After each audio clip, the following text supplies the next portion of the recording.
Nasongo. Flagge ne ya. O ma ne te ka kuma fe ya. Mun be tuguni. Nasongo. Cha ake ala na kira kama kana sole ga ne ni sa. Mamadu jume kama ki nasongo di yo sere ka ala wole ya. Ai no Fatima ta imena na kwa. Imena na kwa. Jendongo de sokoma ni ma ne ni ka jamanye jone ga ite lafia. Ah nasongo di ne ya. Imane ne ya. Ha? Nasongo inte bougez pas. Flagge nasongo mena taka nasa kile ganendo. Wallahi Fatima ta imane masane ndabla. Flagge nasongo. No mune be. Nsan sokoma somo. Mune be. E dugu jira hingala nasongo dorona. Abe ko ke mangai. Na Mamadu to ko fa be ala to ko fo. Chente. Nasongo dil mangane. Nasongo dil toro. Asola ka ne masane ne. Ni muso ka ne masane ne. Ne masane. E muso ka masane ne ga lagi. Aka ta ne ni famia.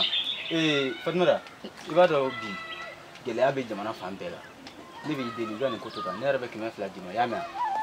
Igani kutoka. E kaso. E ka ne masane. Flagge muta abwa adan ma febi. E kaso.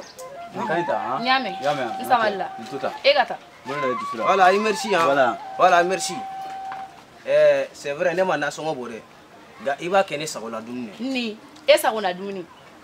Ko ne rebe na taka sugula. Metra do na fe ona mena zamenye jemani to biga. O yere, mena misa ibe jo manye fiana. Maklaw, tulu mugana même malo sa kan anji balabala ga tenyo kona kasi. Ni bo kali kone ni to kali kono flagge ba to no ne to ge tala sa. Awo nyai jaw ke.